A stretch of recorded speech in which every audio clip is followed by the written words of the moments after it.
All right, so we're up. Okay. Shabbat Shalom. It's working.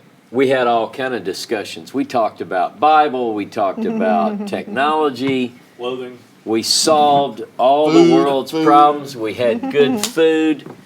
And now we're ready to take a nap. So you guys make this quick. No, it's Now we can rest. now we can rest. Hey, it's good to be with you today. We had I had fun teaching that class, and I wanted to make very clear. Again, I know and recognize that this group is well read in biblical literature. So I hope that no one thinks that I'm playing down on your ability to perceive what the texts say, but I want to be very clear when I teach this series, because Jeremiah gives us a charge to set up waymarks. And we're going to get into that more. We're going to be talking a lot about these prophetic texts. And part of the waymarks, it's like road signs. How do you show the path forward? Well, the first thing you have to do is to make plain these scriptures. So this will be an illustration that I use. Next week, I'm going to have my dry erase board, which is magnetic. By the way, thanks to the whole Tyler clan who purchased that dry erase board for us, because that is such a handy study tool. It helps me to prepare lessons, and we always bring it out. And Rush, you ought to put the name of the tribes on the paper towels. I will. See, John, you've been around me long enough. You could do this. I'm telling you, because what I'll do to illustrate this is I'm going to make it really plain, and I'm also going to have what is this group known as, what is this group, so people will begin to go, oh, Hosea or Amos is talking to that group and not this group. So it's gonna make a lot more sense. So I am thrilled to be here with you today. We are in our, I don't know, maybe the fourth class on the tribes. Is it number 4? And we got into a really healthy debate earlier about whose garment, and it's the interesting point. The reason I did it the way that I did it is because there is enough room either way to debate, okay, who has the garment on? Is it Ahijah the prophet who's clothed himself with the garment, or is it Jeroboam? Does Ahijah grab his own garment and tear it? And I thought, rather than open that can, now I know people are going to look at their English and go, oh, it's easy. It's obvious. But it's a little bit tougher. But here's the point that I wanted to make. There's a new garment involved. You have the prophet Ahijah, and you have Jeroboam, this person who is identified by the text as an industrious person. He's placed over the 10, the northern kingdom tribes, and that's his position. Before he's a king, and he's walking in the field, and this garment is torn into 12 pieces. 10 are given to Jeroboam, and he says this represents, prophets are good at making illustrations that tie into God's plan. That's why I use this illustration. I want to use more of these. In this class, I'm going to have to bring out the dry erase board, and that's, Dave, you and I might have to practice, because I know sometimes if I don't have a good marker, it's got a glare. But anyway, so we're going to 10 different colors. That way it relates more to Joseph's coat. Yeah, that's right. We could do that. By the way, has anybody ever noticed this table runner? This was carefully selected by Lori Woodall Tabor. She bought this for us, and it represents, to me, the Joseph tribes. And so I think it's beautiful, and that's why that's there. So this study of the tribes is so important. I think you're going to see that as we continue to work through. Just Yeah, now, there you go. I'm just now getting video from YouTube. I'm having a hard time finding it. 'Cause Oh, I got I you. logged out, all that sync Okay. stuff. Oh man, it's crazy. Yeah, we're always trying to make the technology piece of this better and better, and trying to eliminate any confusion that people might have. One of the reasons that, before we get into the biblical things, I have a real desire to make sure that people know how to find us easily. When we were at the conference, some people said, look, I don't know where to click. I mean, some people are better technologically than others. The way to make sure that it's very simple and streamlined, if you like YouTube, you go to YouTube, you subscribe to our channel. I put a lot of effort into making a video that says subscribe. But the official name of the channel, I was confused with there were different pages and groups. And I'm not talking about that. That's Yeah. Facebook. Yeah, But how would I'll they get find that. us on YouTube? I'll get that. On YouTube, when you go to the YouTube channel, which I keep posting in the bulletin every week, go here, click that, push the button. When you get there, there's a big red button that says subscribe. Click the subscribe button, and then automatically, whenever I go live, your phone says, those Live on people at YouTube. United Israel are live, and you're watching it. What I'm saying, what I meant to say was, there's another channel called United Israel, Yeah, and you gotta spell it United Israel World Union. yeah. You pretty much gotta spell that out. Yeah, and again, one of the things that we try to do to eliminate any confusion, we have the United Israel page and the group. And the page and the group both have the link that says, join Ross Saturday morning at 10:30, and you click it and it comes up. I want to make that easy, so if it's not easy enough, we'll continue to work on that. Yep.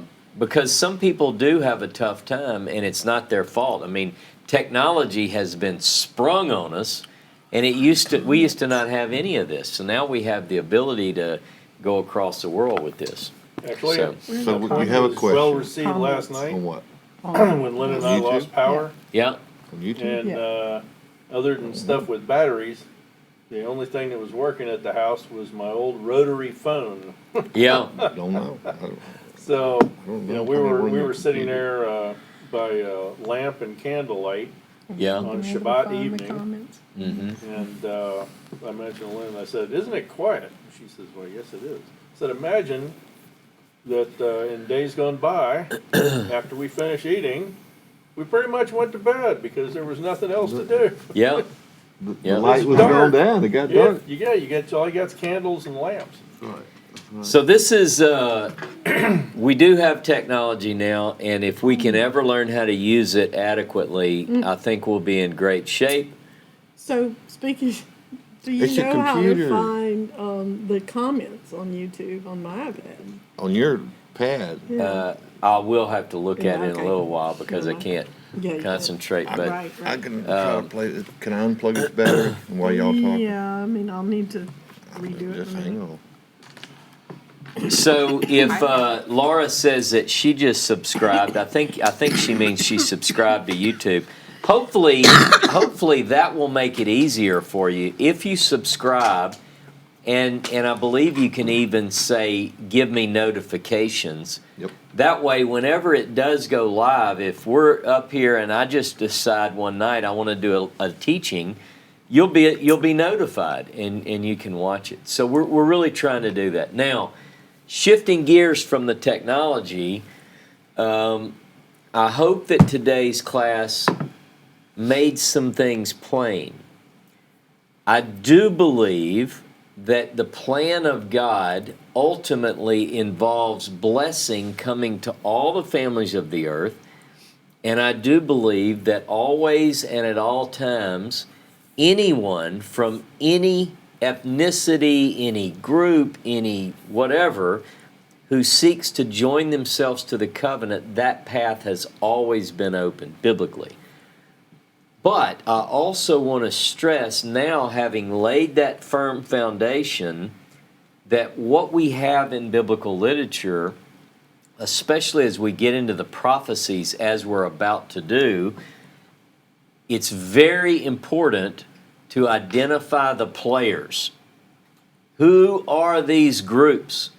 Whenever it talks about these various groups of people that are involved in the redemption, we have to be able to discern based on clues in the text who it's talking about.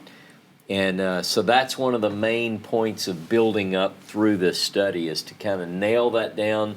Let's see who we're talking about. Who's talking to, who's being talked to. Yep, that's Yeah, right. it's a big one. It's clearly put out in the coat issue. Whose coat? Because it says he. Yeah. There's two he's there. That's right. So, It's called very in important. grammar. It's called an unclear antecedent. It's like, I don't know who this is pointing to. So, but I did want to make that connection today. And the way this started, if you notice, the class was called, I don't know what I called it at first. I thought The it. tribes. No. Jezreel, the scattering. Jezreel, the scattering. I didn't even get to Jezreel, the scattering today. And the reason I didn't is because my focus yesterday afternoon shifted, and I wanted to lay this essential groundwork down. That now is likely to be the title of next week's class. See, I have to give it a title, and I might just start calling it Ross's Rambling. Tune in at 10:30 a.m. tomorrow, because I don't always know how the class is going to go. So that's what happened to me this week. I had this idea about the scattering, and I thought, well, wait a minute, I need to kind of lay some groundwork first. So Dawn said, how about do a video on how to? I did make a video on how to that I'm now posting every week, and I posted it in the bulletin.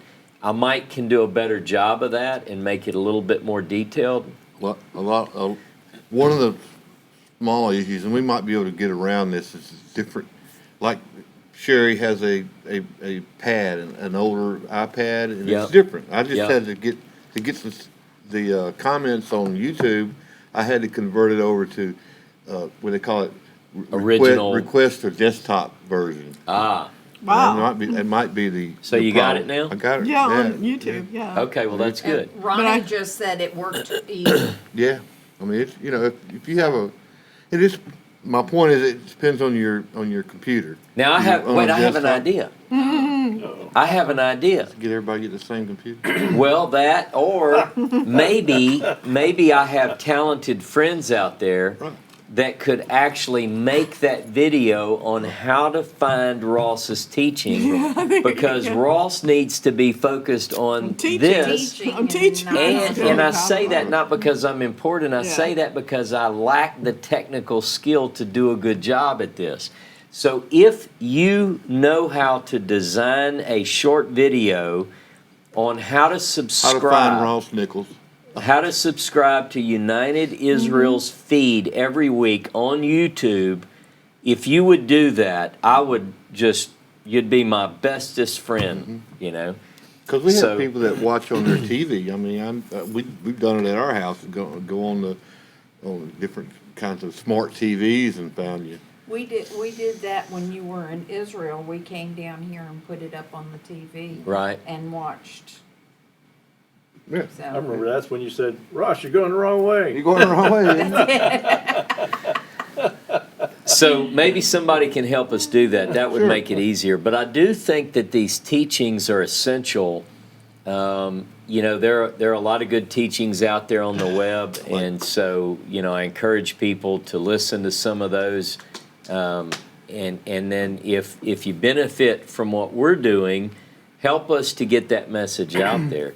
I like Derek's comment. Not to cut you off real good. Derek, this is how you find it. You look for it like you need it. Yeah, yeah. With all your heart. That's yeah. I know what he's That's saying. Yeah. So the tribes is everyone, and let me make sure, because a lot of times if a teacher teaches and a student doesn't learn, Whose fault is it? then that person isn't rightly called a teacher. So one of the reasons that I've always wanted to do the dialogue is to say it's what we call in industry, like I used to be in industry. Right. What I called in industry a process check. Yeah. How do I know that what I said and what I meant to indicate was understood the way I intended it to be understood? So one of the things that we can do is we can kind of use this time to say, does everyone understand now that within Israel, the 12 tribes, and I noticed there were comments about 13 tribes, and for all intents and purposes, right now we're going to begin with 12. Keep the number as it is in my process right now. We'll get into those other points later, but are we all on the same page now? There's a That northern Israel- tribe and a southern tribe. Yep. Yeah, that's, That now we had sort of another group, another group, a Southern- northern the southern group northern. and a southern group, and the two, beginning in 1 Kings 11, they become officially separate. Now, I will tell you something that I think is interesting. Whenever this happens in 1 Kings 11 and 12, Jeroboam asked Rehoboam, he said, hey, you told us to go away for 3 days, we came back. What do you say? You going to work with us? Rehoboam says, no. And he gives him his little ugly response. isn't that something? I mean, he was pretty bad. Well, Jeroboam says this. In the English, he says, to your tents, O Israel. David's going to tend to himself. Now, to your tents in Hebrew, ohalim is the word for tent.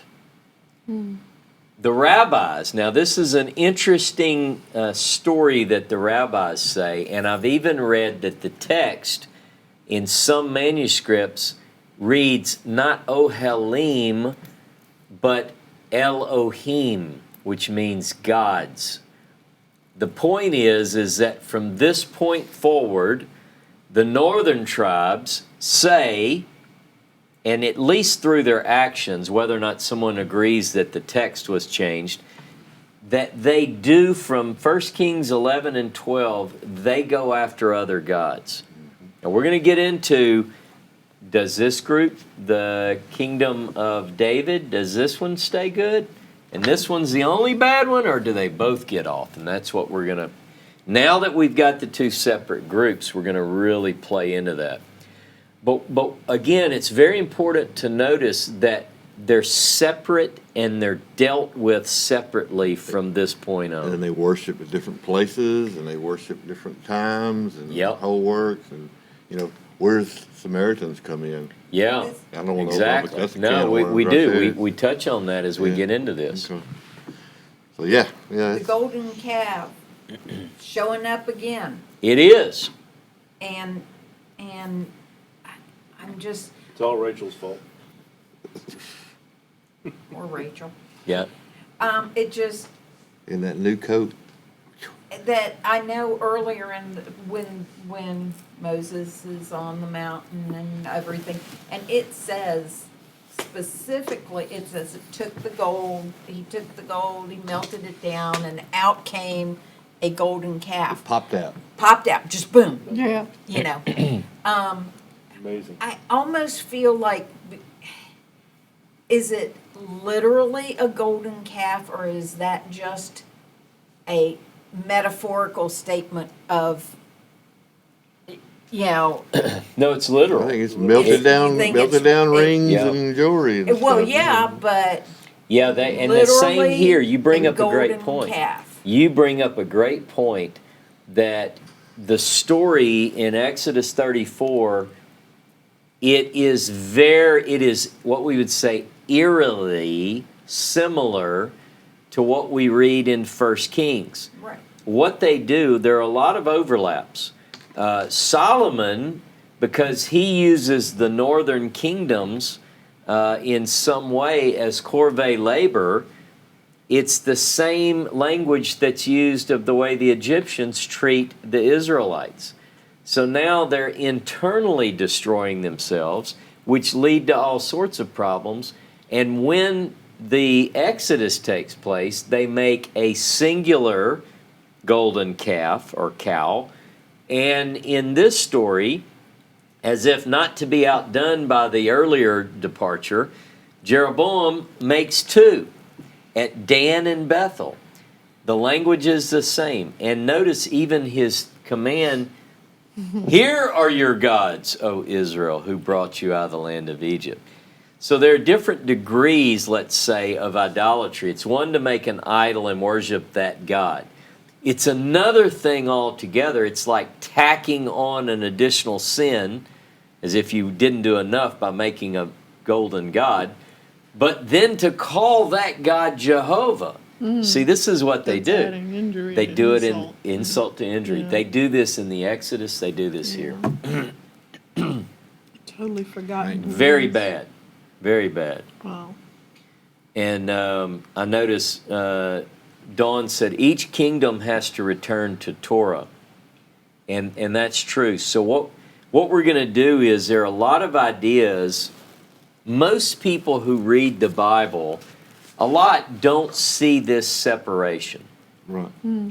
Then those who do have certain ideas and misconceptions in their mind about these two groups.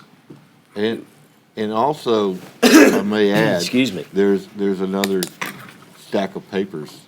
It's the rest of the world.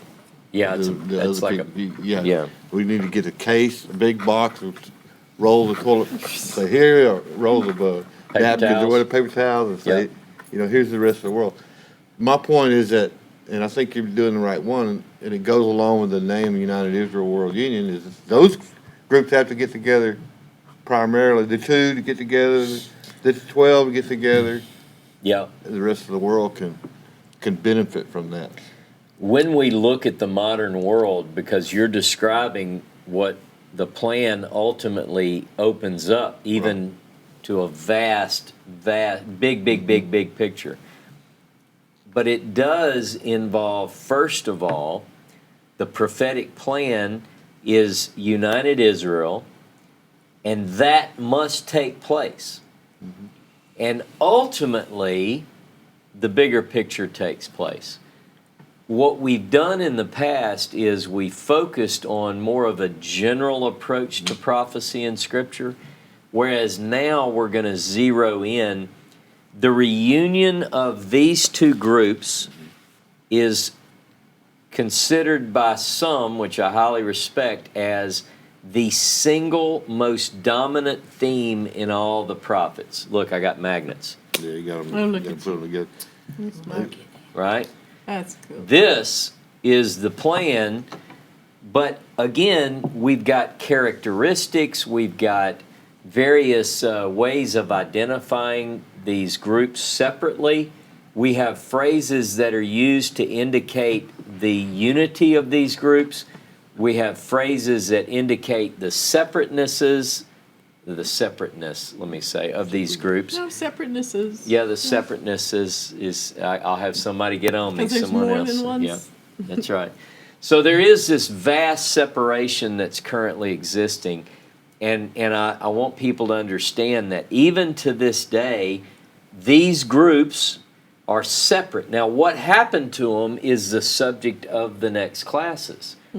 Like, I'm going to be focusing now that I've illustrated these separate groups, and we're going to work through prophecies. Now, my teaching style is going to change somewhat because I'm going to have to use my dry erase board, and I'm going to have to show you, we'll read a book, or we'll read a prophecy or a prophetic passage, and I'll say, who is this talking about? Is it this group, the one, or is it this group, the 10? And you're going to have to be ready for this. You're going to have to read it and understand it. Now, I'm not going to put anybody on the spot where people have to, answer out loud, but I want you to think through this as we read it, to the point that ultimately you'll be able to, and many of you do this already, you'll be able to pick up the Bible and go, that's not talking about that group, it's talking about this group. And it's going to be like, oh, wow. This is Poof. great. This is great, Ross. It's going to help, This I is think. great. But aren't there separateness and differences in the one? What's that now? Say it Aren't there again. differences in the one group that need to be resolved and brought more together? Yeah, but they each have issues. Each group. Yeah. Each group will be shown to have its unique issues and problems that the prophets address to that group. And what could be going on is quite often, I think, one group is trying to be the other group and they're not focusing on their own problems, and vice versa. So a lot of times people read certain text in the Hebrew Bible, and when they lump all these terms together, Hebrew, Israelite, and Jew, and they think they all mean the same thing, they are misapplying the intended point of a text. So you have to see, and I'll give you an example right now, Hosea and Amos. Now, this doesn't mean that they never mentioned both groups, but Hosea and Amos are sent to the northern tribes, the 10 tribes. Their primary goal is this group. So that whenever we read in next week, I'm going to be getting into very deeply the message of Hosea. That's the way I see it right now. I think I'm going to be in Hosea next week.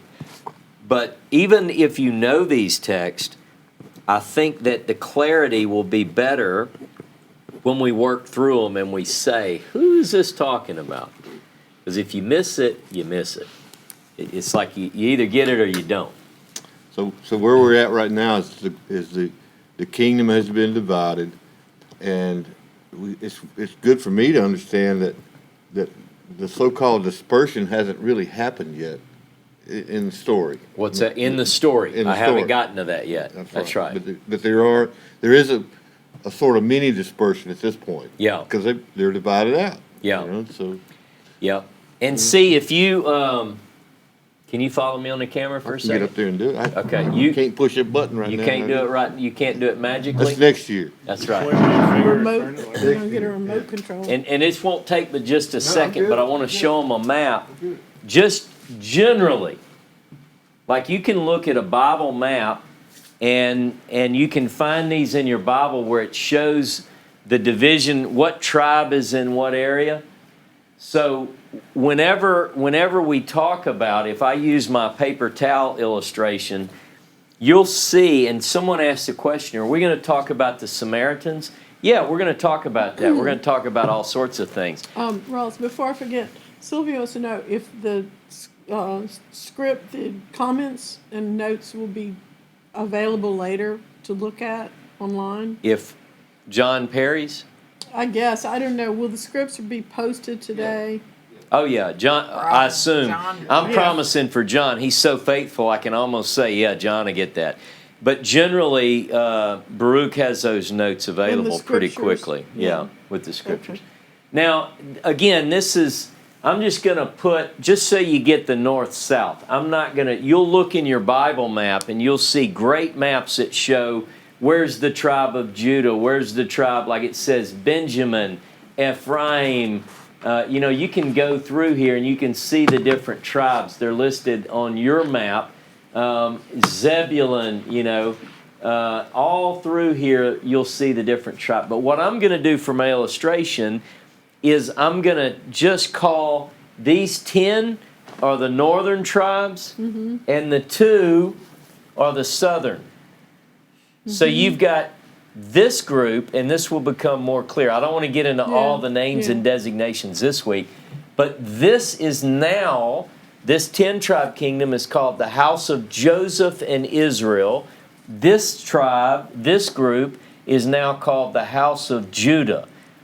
Now, there are a lot of designations in Scripture that talk about this group in the north and what happens to them, what they're called, the various designations and so forth. And then the same thing applies to here. We have prophets that come to here, to the southern group.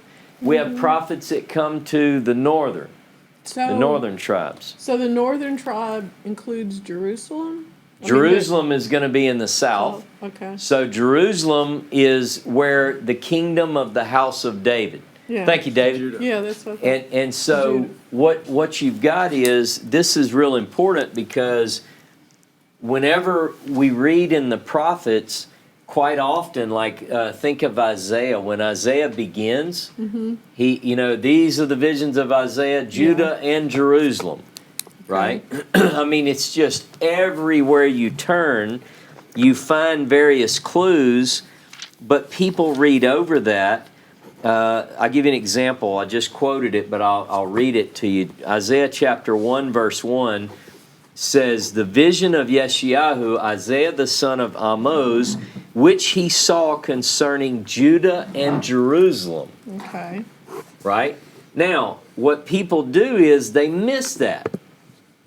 It's like if I wrote a letter to David Cole, and it's a private letter, and I intend to give this to David, my bestest buddy, and it's just for him, and someone else finds that letter and opens it up, and they say, "Man, this is nice. This guy Ross just wrote me and said, you're a good friend of mine. You've always been there. You've been faithful all these years." And or if I did for, because in the letter you didn't say David, you just said you. yeah, I could say you. my longtime friend, or John, my longtime friend, or Lyndon, or Sherry. If someone else, I want people to read the letter and say, who is it to? Because if we read these things and we sort of generalize, or we assume certain things, we find ourselves in a position where we have lost the context. And so I think it's essential. It's just like what I did with Zechariah 8:23. In context, Zechariah 8 is about the redemption and salvation of Israel. What throws people off is it says 10 people, 10 men from all the languages of the nations will grab the hem of a Jewish person and say, "We'll go with you." They go, "Oh, those are Gentiles." Maybe, maybe not. Maybe they're from the languages of the nations. Notice how many languages of the nations are there? Yeah. There are all sorts of languages, but it's 10 men from the languages of the nations. So they might represent 1,000 languages, but it's a specific 10 joining up with a specific one who is identified as an Ish Yehudi, a Jewish person. Now, we're going to talk about, again, what names are tied to what tribes, what regions. Like, for instance, the prophets will talk about the mountains of Samaria. Well, that will give us a clue going forward as to what group is being referred. You see, because we know what group is in that region. And I think that's the key. I'm scrolling through. Go ahead, Dave. I've got to find out what I was going to say. So the verse, so Israel rebelled against the house of David unto this day. That was after the son declared that he was going to be harsher to the people. And so Israel rebelled against the house of David until this day. That's a good illustration of what you mean by unto this day. Now, obviously it says until the day that was written or recorded, but it could also imply unto this day we're having today. That's a good point. It's exactly right. So Dave's point is, in the text it'll say, and that is the case unto this day. Right. Clearly, that was true at the time of its writing, but in some cases, it's true even to this day. We could say that. Yeah, We could and say in that. some cases, we can prove that. Unfortunately, it doesn't say it until the heavens become whatever. Right. You know, It may not indicate 'cause that the it's Sabbath. forever. Yeah, the Sabbath. Yeah. Is, Ad olam that- until, an Go out and undetermined. look at the stars and say, okay, still in command here.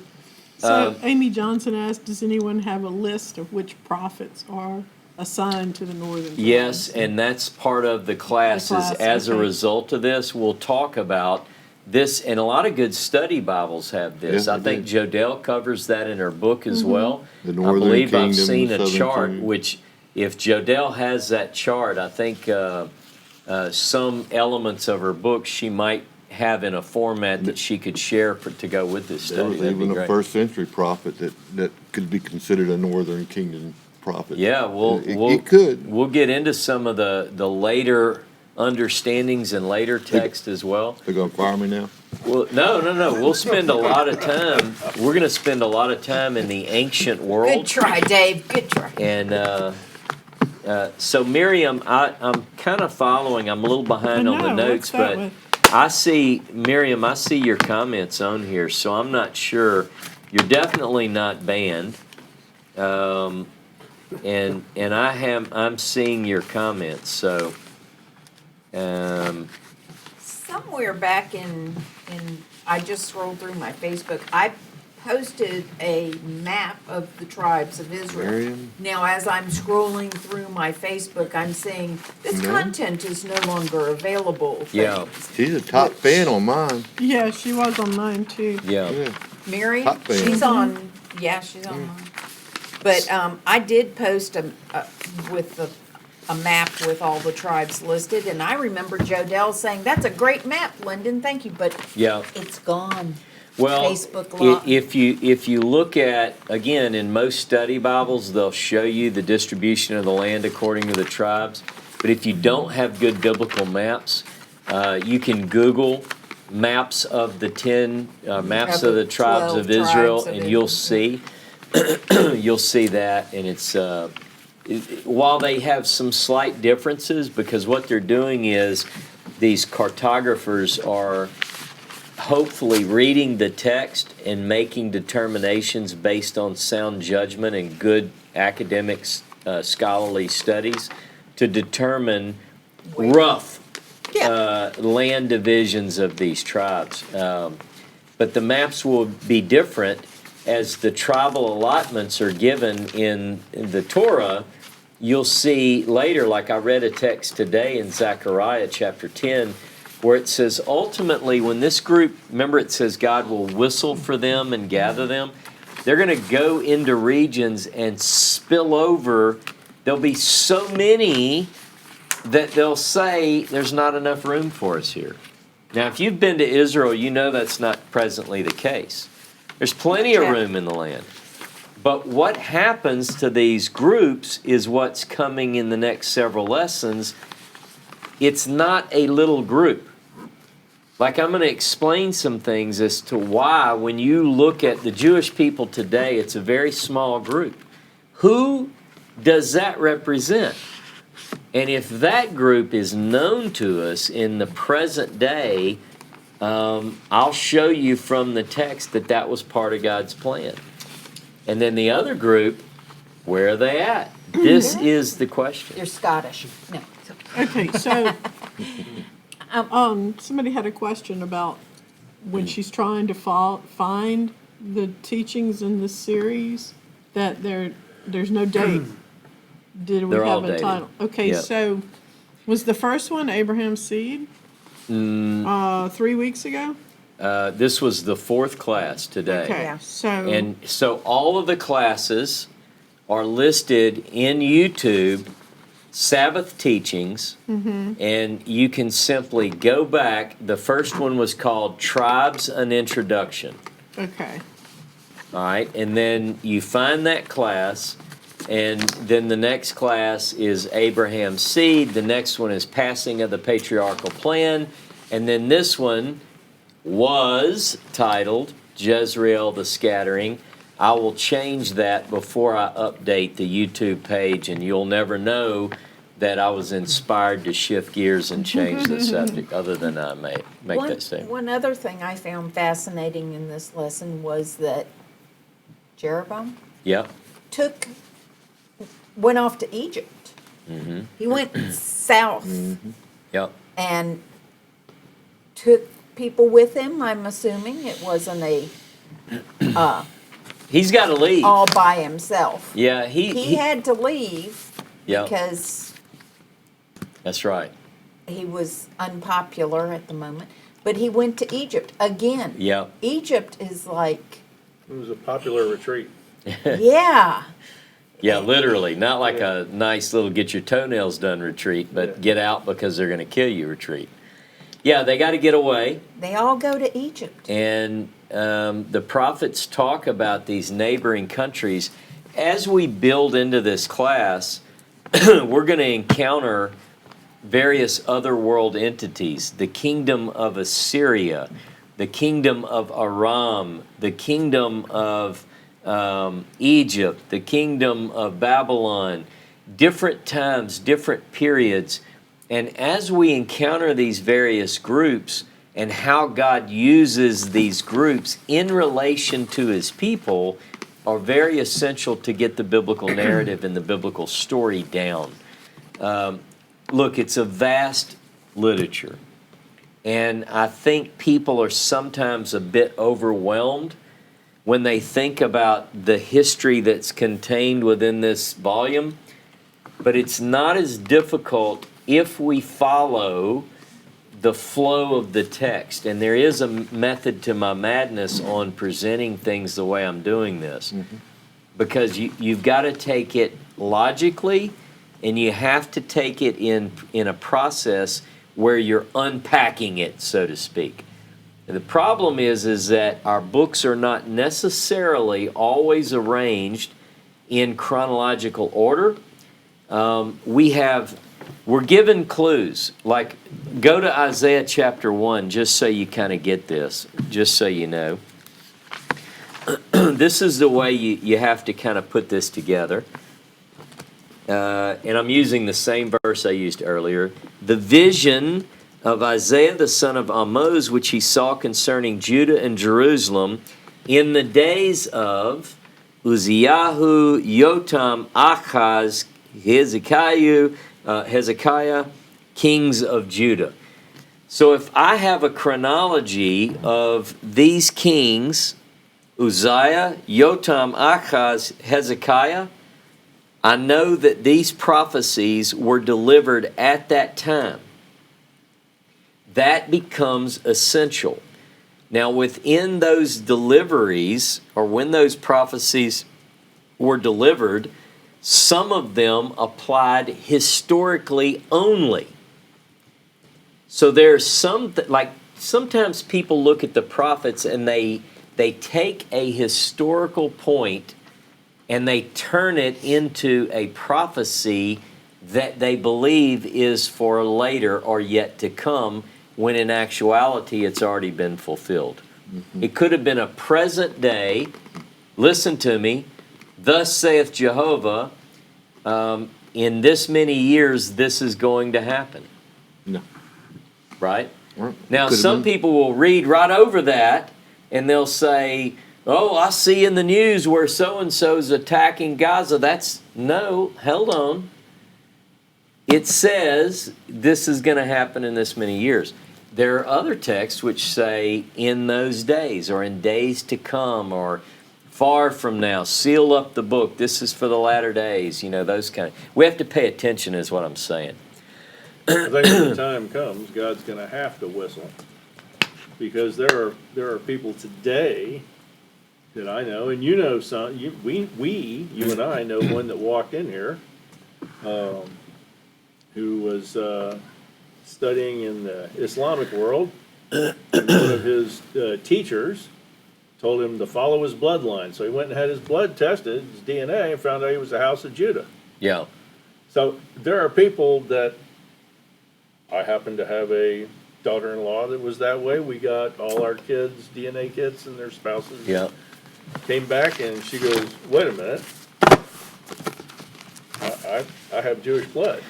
And Where'd that happen? And You know, again- didn't know. and again, So they don't even know all who they are. no, and that's right.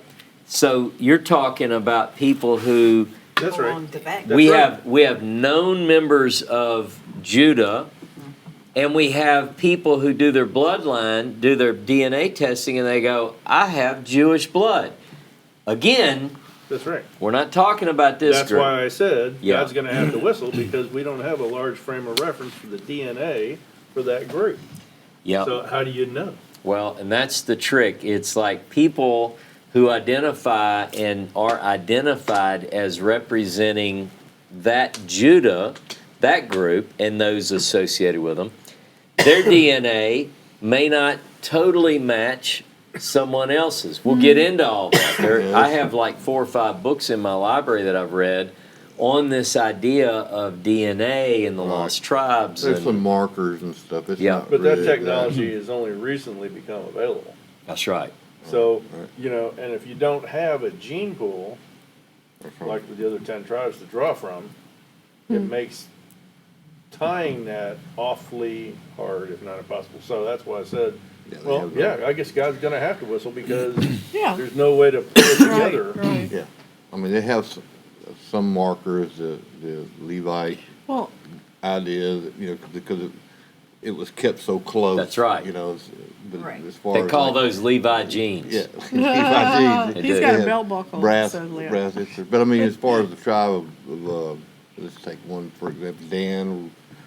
You know, there's really Yeah. there's no markers there. There's Right, no, that we know of, but we don't know who they haven't- are. Well, yeah, Well, we don't. We know. can be looking at the markers and not So if recognize it's a them. 4-day Exactly, trip across exactly. the desert from Egypt to the promised Exactly. land, and it takes 40 years, so when this all happens, it could be 4 days or 40 years, who knows? This study could be 40 years. It could be. Just a I like couple of things Virginia's just to one catch there.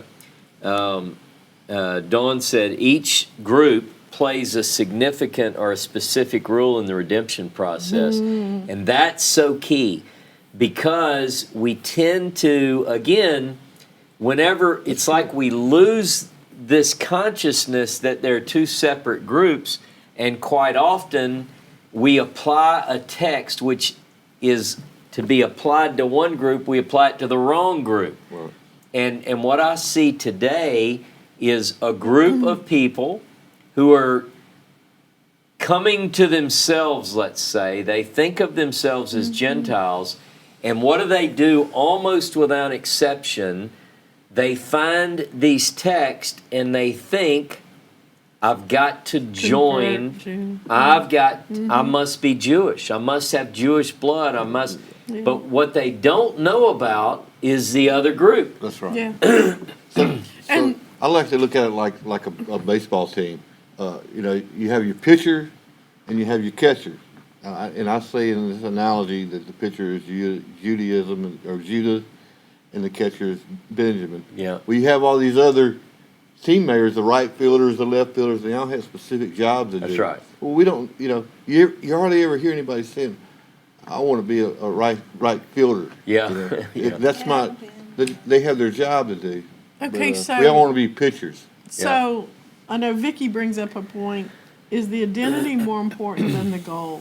It can be a distraction. Well, True. I think it's important what you're pointing out to differentiate Judah from the other tribes. But as far as the other tribes, like you're saying, we don't have that way to know genetically. You know, who So they one are. view is to say, look, we just don't know, so we're just going to keep with the general teaching. That's right. The big picture is that everybody's going to ultimately be part of the plan. That's one approach, but it leaves untouched the vast majority of all the prophecies. Now, I know what you're saying, and I know what her point is, but just to kind of add a little bit to that, without digging into this. Now, this isn't going to say, Lyndon, I know you're a Zebulonite. You know, I don't have that ability. I wish I did, I don't. That was my uncle's. I don't know if anybody who's listening to me today, I don't know where you fit into this, and I have said repeatedly, I could be a Hittite. It's still okay in that there is an avenue for me to come in. But for someone, if someone says then, it doesn't even matter.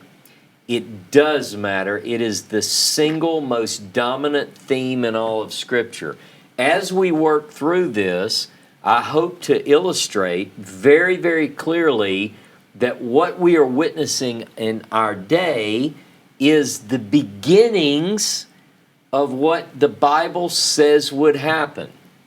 Now, if we don't know what the Bible says will happen, we won't be able to place it within the context of the Holy Writings. But it is absolutely the most significant concept in all of biblical literature to recognize this group. It's the elephant in the room. No one is talking about it. It's like, well, maybe, could be, might be. What if we can identify what's going on around us and say, that's what it said would happen? Mm-hmm. And if And that's the importance of being able I to think it recognize. is. I think it is important. Well, Seeker of Truth asks, how do you factor in the many who came out of Egypt that were not offspring of Yaakov, but were called Israel by Jehovah? Okay, so there are people who Sojourners, yeah. focus in on. There's a couple of things going on, and that involves a real unpacking as well. But you do have a mixed multitude who join themselves with the children of Abraham, Isaac, and Jacob.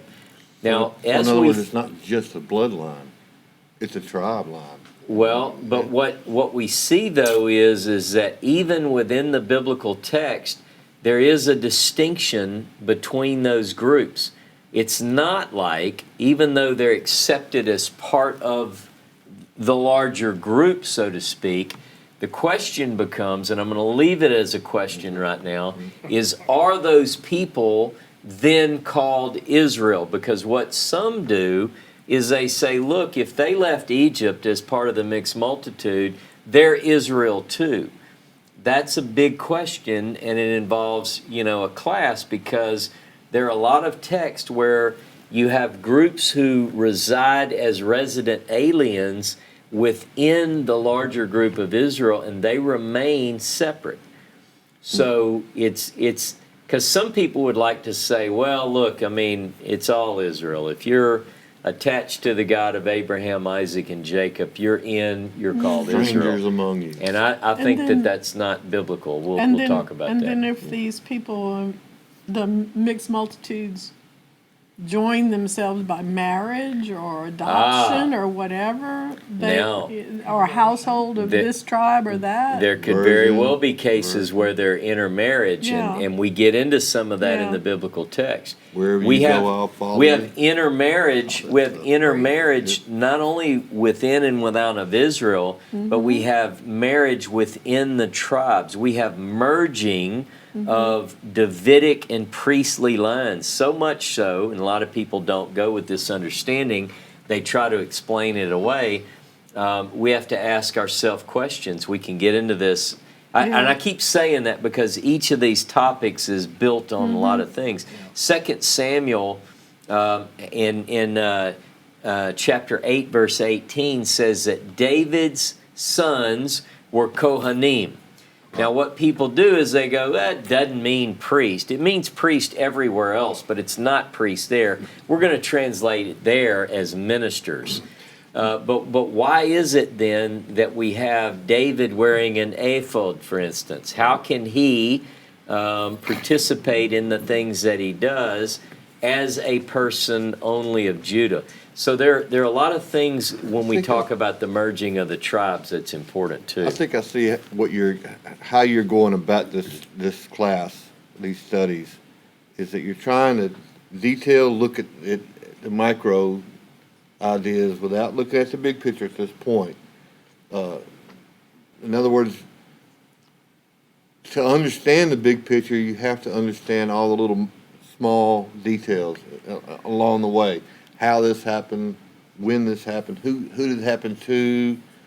So I understand where you're trying to go with that. It's real hard not to look at the big picture. It Or is. comment on it. you know? It is, but what we did, if people think back on my teaching, just like the Bible does, we start with the universal plan. I got you. Adam, Yeah. we follow the generations from Adam, 10 generations later, and we get to this and we get to that, and it's all universal.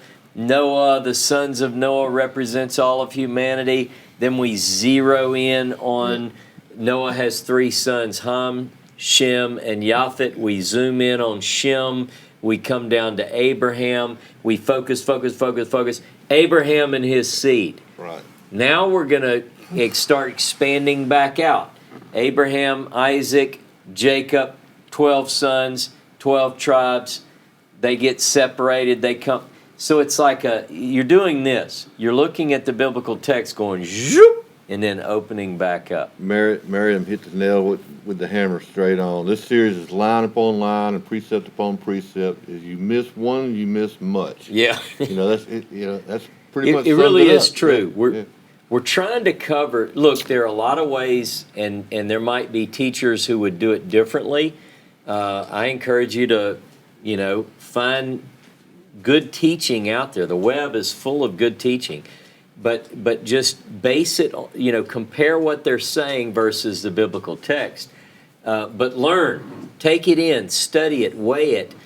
There are different approaches to laying this topic out. My approach is one that is meant to build concept upon concept so that we fully grasp what we're looking at, because I want people to be able to pick up the text and look at it and identify, like Vicki said, Vicki Acker pointed out, it's using that journalistic approach. Who, what, when, where, why.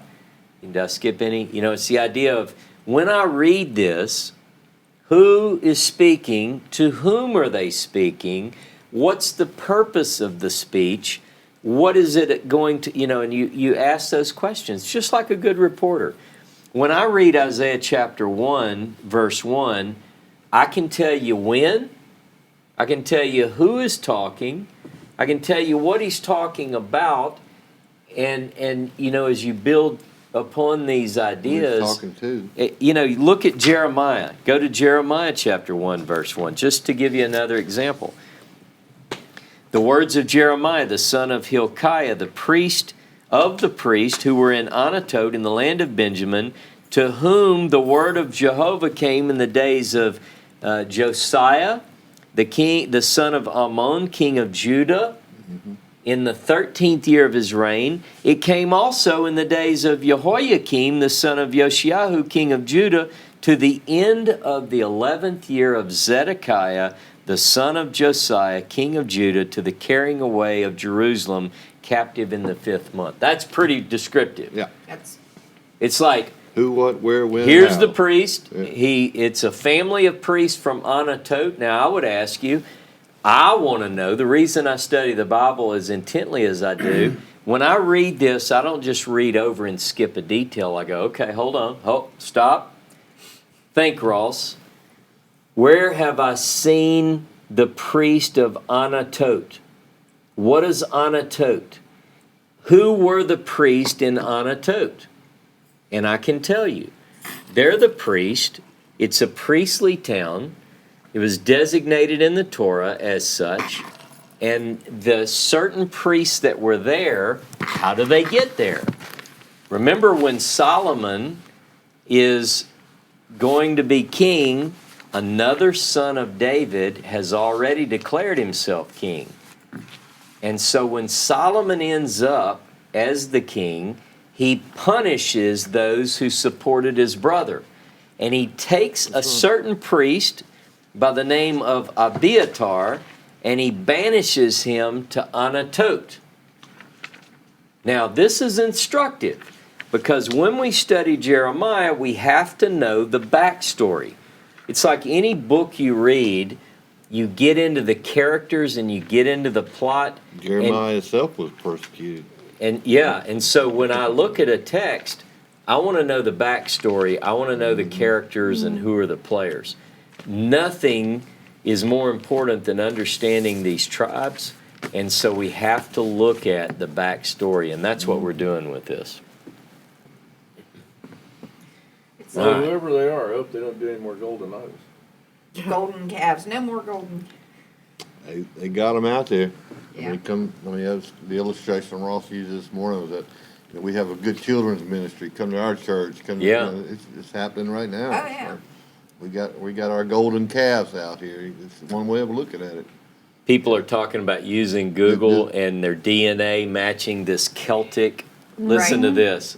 You ever listen to Van Morrison? Mm-hmm. All right. He talks about a mother calling the children England, Ireland, Scotland, Wales.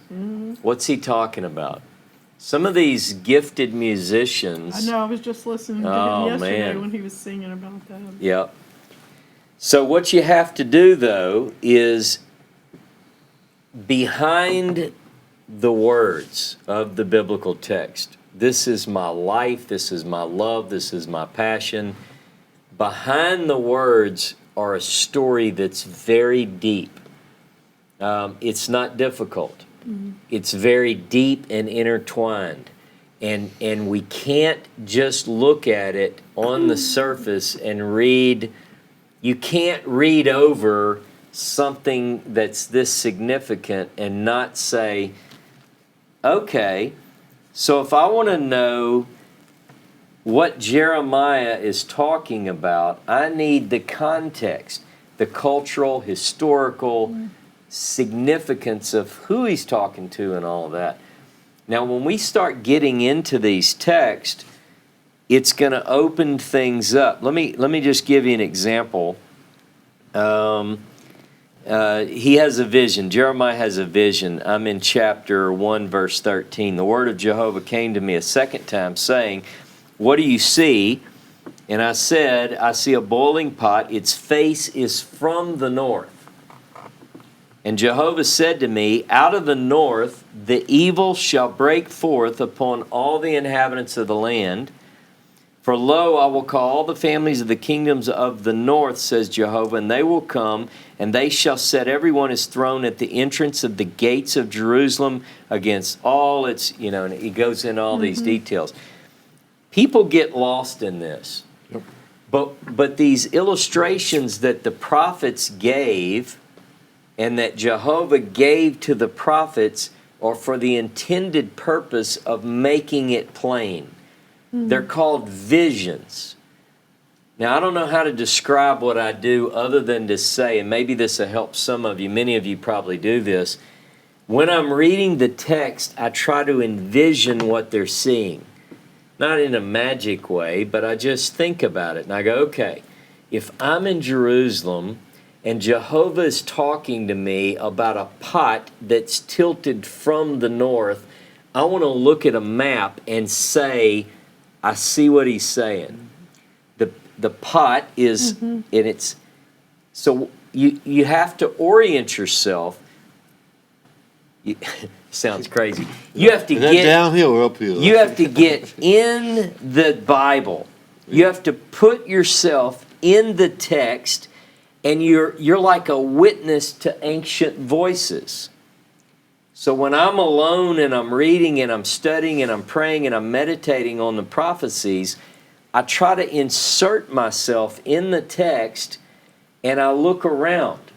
Like I don't really see, but I'm telling you how I do it. And I think, okay, I'm watching the vision unfold and I put myself in the gate of the house of the Lord. And it'll tell you often, and I was facing this direction. So I can imagine that. And I say, oh, I know what he's talking about now. See, that's the clue. It's hard to do that before you ever went to the land. I was about to It- say, you know, and there is your advertisement for for your your tourism. trips to It is. Israel, 'Cause, I mean, because you can, when they talk about Jerusalem in the Bible, now I can go, Yeah.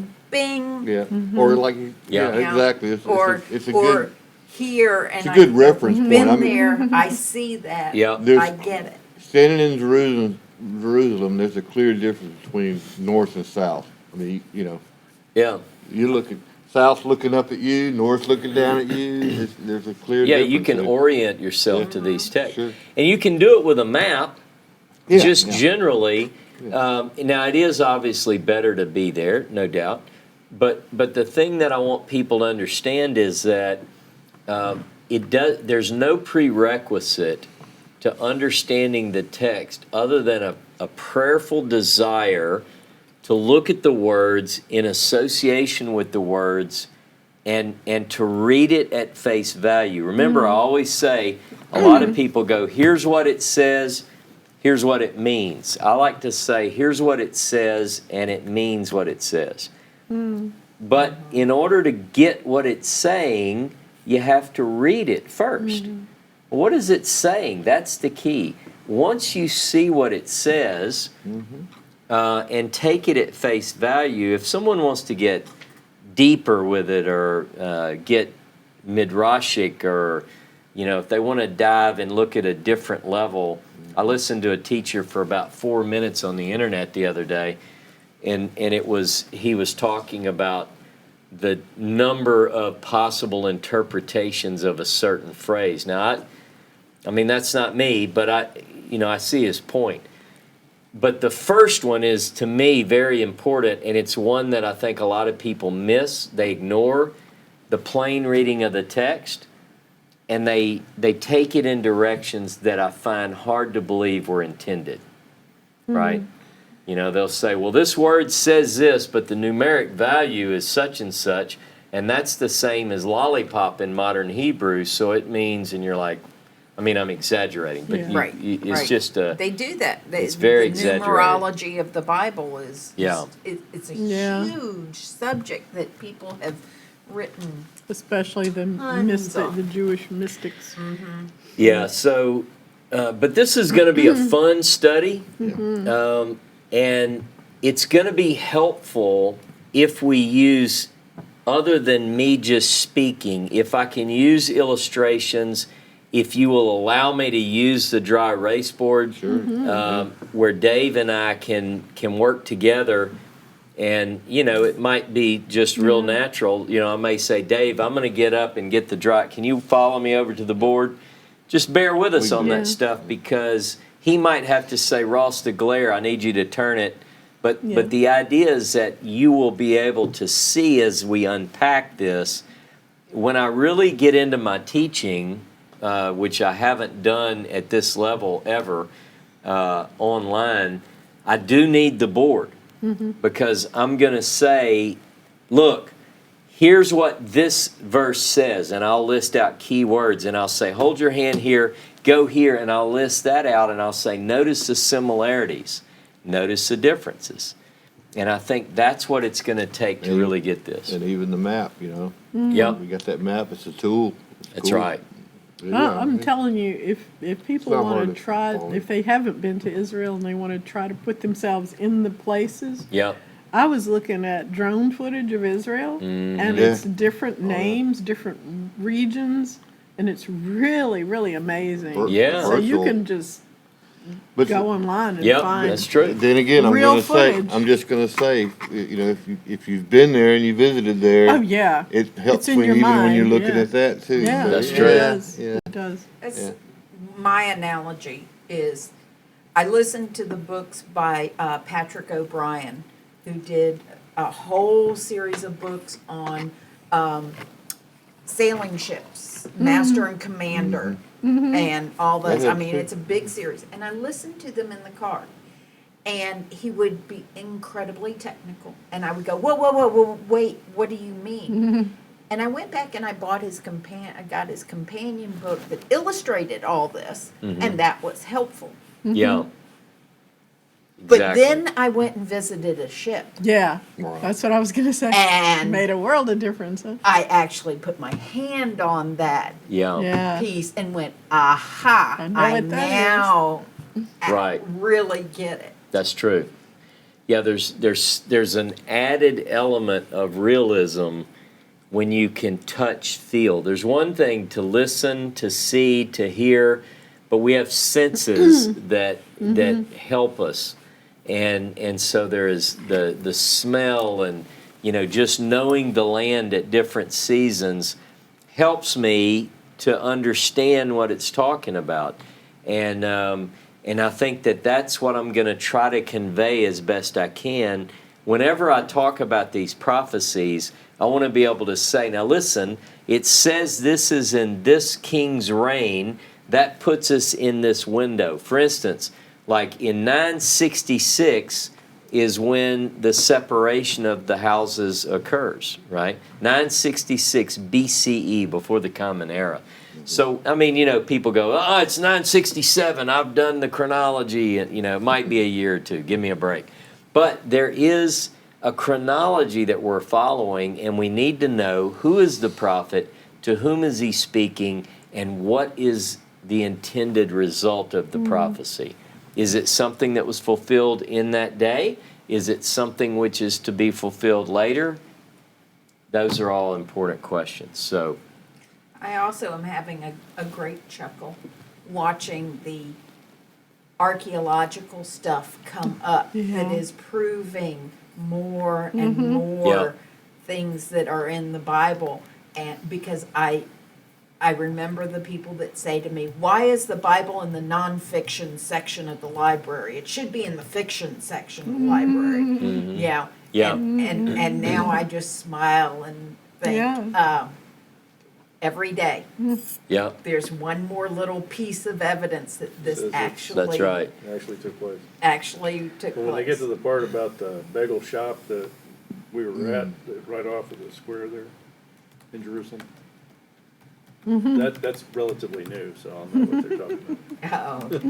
Oh, Yeah, there's a passage in the Psalm, in Psalm 85:11, truth will spring forth from the ground.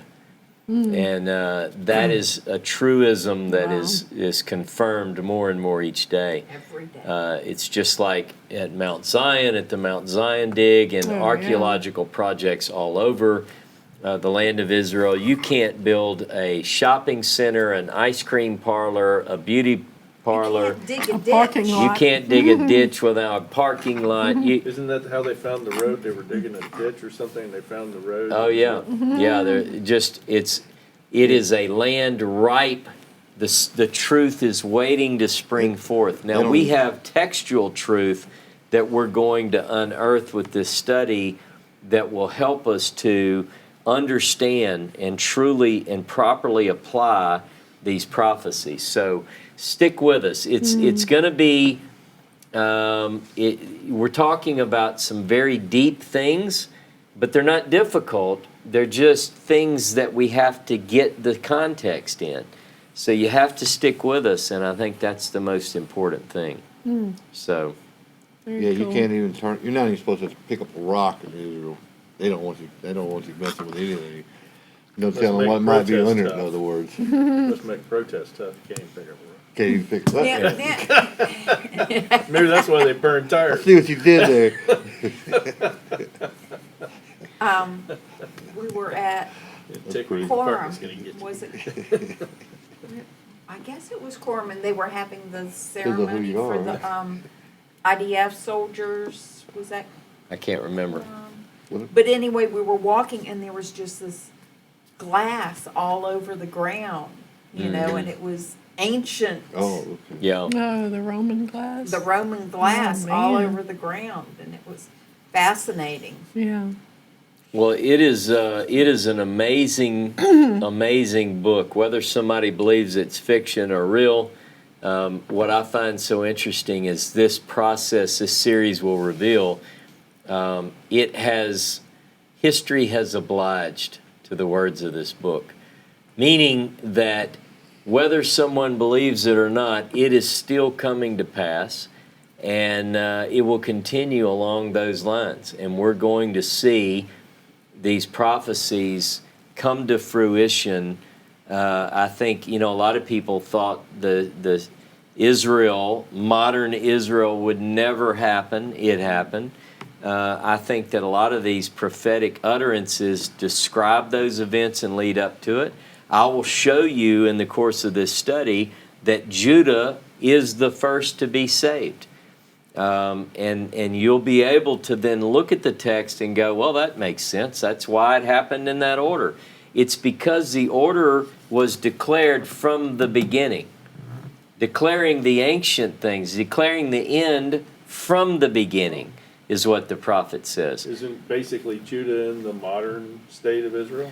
And that's I exactly mean, what we're they going to were the get first- into. They were the first. Yeah, so we're gonna unpack that and say who is who, because see that's the thing. We look at these, like I've heard people say, well, the United States is Babylon. No, it's not. What we have to do is we have to say what does the text say, and we have to interpret. Don't get all fancy and create something that's not declared in the text. Let's first just try to let the Bible say what it means to say. And then if you want to get off in your theology, just let people know. This is what I would advise teachers who go those crazy routes. Just say, look, I have this opinion, this is what I think, and then you can say, okay, well, that's not what the Bible says, but feel free, Junior. Go that route. So we're going to continue to work through the text. Fun stuff, exciting stuff, and Great tools for the tool yeah, bag. Dave and I are going to be working together to bring in a little bit more of an interactive type deal, and Just make sure we stay away from those coat discussions that have really. No, we gotta go, I'm going to we're gonna go get a coat today, we're gonna figure this we're out. gonna we had to act We it spent out. a good half hour arguing about that coat before we went back online. That's right. Nice, We're- with little preparations in it already. yeah, maybe do it with Velcro, Dave. There you Oh, go. yeah, there you Yeah. go. So you can put it back together in multiple, use But it. right now, That stuff. is my paper towel coat pretty good? Is Everybody that all loves right? I thought that Is was all great, right? and I was just wondering if you went That's a out proven- and bought a particular paper towel pattern, or was that just? No, I will tell you that I do. It's not that I look for a certain one to buy. I always avoid a Yeah, a certain certain one. one. Certain brand. Because it, Oh, Make sure okay. you It has save a them. bad We might need taste them in during his mouth. Sukkot when everybody gets Yeah. there. So I did work for one. I did work for one company, but in all honesty, I've never been mad about that. I was let go from a company that made paper towels. For those of you who don't know that, but I now, and from the day before it happened, even before it happened, I felt like it was coming. The people around me knew that. You guys knew. And I just felt like it was from God's hand. So it's why I'm able now to do this full time. And so far, I've not gone hungry. And I'm very blessed in that sense. And I'm able to do what I love to do.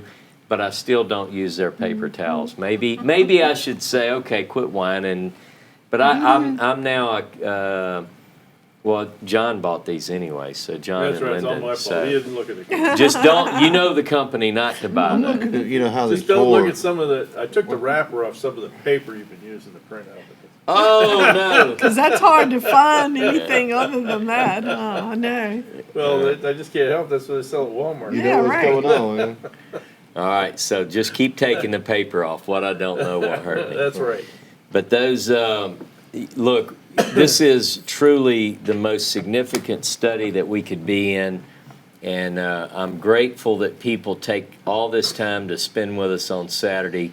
Help us share these lessons. And look, if you're gifted and you can create videos like how to find the class easily and do a really nice job at it, I mean, I could maybe do one, but it's not what I'm good at. So if you feel like you can do something like that, share it around. Help us out. Thanks And very hey, much. folks, if you want to have some fun and have some of these great discussions with a bunch of other crazy people like you are, come on and visit us at Sukkot, October 18th through the 20th. So that's right. And Sylvia asked, where are the two sticks? Some of you have seen that. That is an excellent prop. When we get there, that stick will come out. But right now, that stick is not part of my story. We have at this time only just begun. We now have two groups, and we only know them by minimal language in the text. Beginning next week, we're going to focus on the group, primarily this group with the 10 towels, the 10 garments. We're going to focus on this group next week and hopefully make it very clear who is this group, what are some names we know them by in the text, and what happened to them and what is yet to happen to them. So stay with us. You got to come back. I mean, next week, same time, 10:30 a.m. Central Standard Time, and we welcome you to join us again. Like John said, we've got our October 18th through the 20th. People are coming in from all over. Don't forget to sign up. Register online. We've got to figure out who's coming. There's no charge. We don't charge, but we do ask you to at least register online so we have a head count and we can figure out what we need to do. So, and do that sooner rather than later if you know you're coming. So Shabbat Shalom, Shavua Tov. Yes. Thanks everybody. Oh, and the calendars, they're Yep. coming. The calendars are coming. We have them packaged up. They have, thanks to John and Lyndon, they are licked and sticked. They're closed up and sealed. Lick and We stuff. just, lucked and stuff. Not I to was worry, trying to we make a use- run. not- Yeah, we you use, lick we and use stick. sponges to do, we didn't Okay, actually. you didn't lick lick it. over. There's no okay. DNA. There's no DNA, well, there may be some on mine. They're just about ready to go. They're just about ready to go. We hope to mail those out Monday. I am out. I mean, I might have a couple of left in the back box, but we had just enough. We're going to send out hundreds of these, and we're trying to order more because the orders that are coming in will soon surpass our supply. And that's a good thing. It just says that more people are finding us and they're interested in these things. Look, if I could send everybody in the world one, I would. And we're hoping that we get more of those in time to get these out. So, again, look for that. It's coming in the mail. Shabbat Shalom, Shavua Tov.